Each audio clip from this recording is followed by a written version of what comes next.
नमस्कार दोस्तों, मैं धीरज सिंह आप लोगों को अपने YouTube channel A to Z engine technology पर एक बार फिर से बहुत बहुत स्वागत करता हूं। दोस्तों, आज का मेरा जो टॉपिक है वो है इंट्रोडक्शन ऑफ आईसी इंजन। आज के इस वीडियो में मैं आपको यह बताने वाला हूं कि इंजन या आईसी इंजन क्या है, इसका इन्वेंशन किसने किया, यह कैसे काम करता है और इसका कहां कहां पे हम यूज़ करते हैं। और साथ ही वीडियो के माध्यम से मैं आपको कुछ आईसी इंजन्स का वेरियस एप्लीकेशंस के साथ का क्लिप भी आज दिखाने वाला हूं। तो चलिए दोस्तों स्टार्ट करते हैं। और दोस्तों, मेरा पहला पॉइंट है व्हाट इज़ इंजन और इसका काम क्या है। इंजन क्या है? तो दोस्तों, इंजन एक ऐसा मैकेनिकल इन्वेंशन है जो कि केमिकल एनर्जी को हीट एनर्जी और फिर हीट एनर्जी को मैकेनिकल वर्क या ऊर्जा में बदलता है। दोस्तों, शुरू में जब इंजन का आविष्कार हुआ था तब इंजन मेनली दो टाइप के ही होते थे। ईसी इंजन मतलब एक्सटर्नल कंबसन, जिसमें हीट इंजन को बाहर से दी जाती थी, और आईसी मीन्स इंटरनल कंबसन, जिसमें हीट इंजन के अंदर को दी जाती है। दोस्तों, टॉपिक में आगे बढ़ने से पहले मैं आपको यह बता दूं कि मैं आपको दो चीज़ें, इंजन ईसी और टू स्ट्रोक इंजन, ये दो के बारे में मैं ज़्यादा डिटेल नहीं बताऊंगा, क्योंकि ये दोनों इंजन अब ऑटोमोबाइल सेक्टर में यूज़ में नहीं हैं और टू स्ट्रोक इंजन तो अब लगभग ख़त्म ही हो चुके हैं। मैं आपको यहाँ पे आज के नए जनरेशन और हाईटेक इंजन के बारे में ही ज़्यादा बताऊंगा, जो कि आईसी इंजन सेगमेंट में आता है, और मेरा ज़्यादा फोकस भी उसी के ऊपर होगा। हाँ, शॉर्ट में ये दोनों इंजन के बारे में आपको अलग मैं ज़रूर बताऊंगा, वो भी जब आपके तरफ से कोई डिमांड करे। तो दोस्तों, अब इंजन क्या काम करता है बेसिकली हम ये समझ गए। तो अब आगे बढ़ते हैं अगले पॉइंट पे। तो हमारा दूसरा पॉइंट है दोस्तों, who is the father of engine. Engine का जन्मदाता कौन है?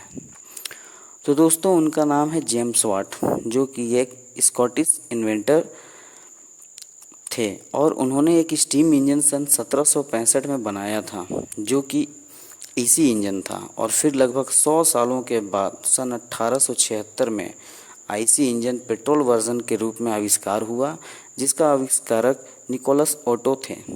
फिर लगभग उसके 16 सालों के बाद सन 1892 में रुडोल्फ डीजल नाम के मैकेनिकल इंजीनियर ने आईसी इंजन डीजल सेगमेंट में आविष्कार किया।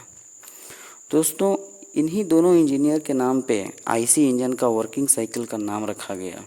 जहां पेट्रोल इंजन जो कि ऑटो साइकिल के सिद्धांत पे काम करती है, वहीं डीजल इंजन जो कि डीजल साइकिल के सिद्धांत पे काम करती है।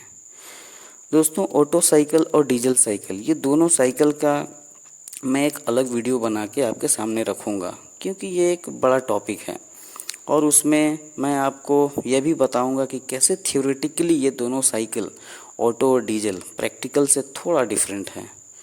तो ये था दोस्तों इंजन के आविष्कारक। अब दोस्तों अगले पॉइंट पे हम चलते हैं। तीसरा पॉइंट है दोस्तों, हाउ इंजन वर्क्स। ये शॉर्ट में मैं आपको बताऊंगा इंजन काम कैसे करता है। दोस्तों, जैसा कि हम जानते हैं कि आग लगने के लिए 3 चीज़ों का होना ज़रूरी है, तभी जाकर के आग लग सकती है, नहीं तो आग किसी कीमत पे नहीं लग सकती। और वो 3 चीज़ें हैं हीट, टेम्परेचर, फ्यूल, जैसे कोई भी वो चीज़ जिसमें आग पकड़ सके, और ऑक्सीजन या एयर। इन तीनों में से दोस्तों यदि कोई एक भी चीज़ मिस हुआ तो आग कभी नहीं लग सकती। तो आपको बतलाने का दोस्तों हमारा तात्पर्य यह है कि किसी भी आईसी इंजन के अंदर जब तक आग नहीं लगेगी तब तक वह आईसी इंजन स्टार्ट नहीं होगी। एक बार जब इंजन के अंदर आग लग गई तो वो इंजन स्टार्ट हो जाएगी। दोस्तों, यहाँ ये ध्यान देने की बात है कि ये आग तो रेगुलर लगी ही रहती है किसी भी रनिंग इंजन के अंदर, लेकिन वो एक क्लोज सिलेंडर के अंदर ही लगती है, न कि पूरे इंजन में। न तो दोस्तों पता चलेगा कि आग कुछ ज़्यादा ही लग गई। तो अब हम यह समझते हैं कि आग लगने से इंजन स्टार्ट कैसे होगा। तो दोस्तों, होता यह है कि एक निश्चित और बिल्कुल सटीक टाइमिंग पे इंजन सिलेंडर के अंदर ठीक पिस्टन के टॉप पे आग को भड़काने वाले ये तीनों मटेरियल फ्यूल, एयर और टेम्परेचर एक साथ फ्रैक्शन ऑफ सेकंड के लिए आपस में मिला दिए जाते हैं और बस फिर उसके बाद वो मिक्सचर अपना काम कर देते हैं। अब जैसे ही यह तीनों मटेरियल एक साथ मिले तो आग लग गई, या हम यह भी कह सकते हैं कि वहाँ पे एक ब्लास्ट हो गया, और यह ठीक पिस्टन के टॉप पे होता है और बिल्कुल सटीक टाइमिंग पे। तो दोस्तों, यह जो ब्लास्ट पिस्टन के टॉप पे हुआ, उससे उस पिस्टन को ज़बरदस्त थ्रस्ट मिला। यहाँ थ्रस्ट का मतलब एक सडन फोर्स या धक्का हम कह सकते हैं, और बस इसी थ्रस्ट का या सडन फोर्स की ज़रूरत के लिए हम किसी भी आईसी इंजन को काम में लेते हैं। और यह थ्रस्ट दोस्तों इतना सफिशिएंट होता है कि इंजन अपने खुद के शाफ्ट को घुमाने के साथ साथ इंजन के शाफ्ट से जुड़ी कोई भी वो चीज़ जिसे रोटरी मोशन की ज़रूरत है उसको वो घुमा देती है। तो दोस्तों, ये इंजन का वर्किंग जो मैंने अभी आपको बता रहा हूँ वो काफ़ी शॉर्ट में है। पूरी डिटेल मैं आपको अलग अलग वीडियोस में करके बताऊंगा, क्योंकि दोस्तों इंजन वर्किंग प्रोसीजर या फिनोमिनन के ऊपर सिंगल वीडियो अगर मैं बनाऊंगा तो 4-5 घंटे भी दोस्तों मेरे लिए काफ़ी कम पड़ जाएंगे। और डिटेल में इंजन स्टार्टिंग प्रोसीजर को जानने से पहले दोस्तों, मैं पहले आपको कुछ बेसिक इंजन कंपोनेंट्स और उसका स्पेसिफिकेशंस के बारे में जानकारी दूंगा, तब जाकर के इंजन वर्किंग को आप अच्छे से समझ पाएंगे। तो दोस्तों, अगले पॉइंट पे चलते हैं, और वो है एप्लीकेशन ऑफ आईसी इंजन। मतलब इसको हम कहाँ कहाँ यूज करते हैं। तो दोस्तों, आज के समय में लगभग हर जगह हम चारों तरफ से दोस्तों आईसी इंजन से घिरे हुए हैं। For example bike, auto, car, bus, truck, diesel generator, loco, railway, mining, ship, marine industries etcetera and etcetera. तो दोस्तों, आप इसका एप्लीकेशन भी लगभग समझ ही गए होंगे। तो अब हम लोग अगले पॉइंट की तरफ बढ़ते हैं। अगला पॉइंट है दोस्तों आईसी इंजन ही क्यों, ईसी क्यों नहीं। हम लोग आईसी इंजन का ही केवल यूज़ करते हैं, ईसी को क्यों नहीं करते हैं।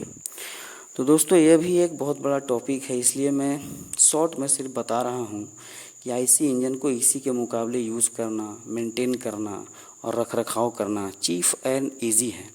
जहाँ ईसी में फ्यूल के रूप में हम कोयला का इस्तेमाल होता है, वहाँ आईसी इंजन में डीजल और पेट्रोल हम फ्यूल के रूप में इस्तेमाल में लेते हैं, और यह हर जगह फ्यूल स्टेशन पे इजी वे में हमें उपलब्ध हो जाता है। और इसी इंजन में दोस्तों वेस्टेज के रूप में कोयला का ऐश होता है, जिससे कि उस ऐश का हैंडलिंग अलग से करना होता है। तो आईसी इंजन का वेस्टेज के रूप में एग्जॉस्ट गैस, बर्न्ड गैस होता है, जो एटमॉस्फेयर में हम फ्रीली छोड़ देते हैं। और इसी इंजन का जो कि स्टीम इंजन होता है, तो उसका ऑटोमोबाइल सेक्टर में यूज़ करना काफ़ी कॉम्प्लिकेटेड हो जाता है। तो आईसी इंजन का काफ़ी इजी वे में हम यूज़ कर लेते हैं।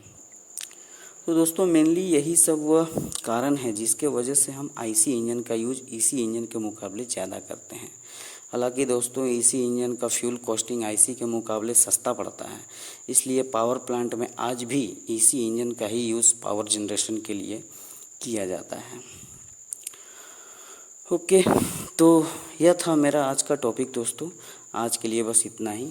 मेरी आगे आने वाली वीडियो में मैं आपको इंजन के कुछ मेजर कंपोनेंट्स, उसका कैरेक्टरिस्टिक्स एंड प्रोफाइल के बारे में बताऊंगा और दिखाऊंगा। मेरी नेक्स्ट वीडियो स्टूडेंट्स मिस ना करें, and please like, share and subscribe my channel.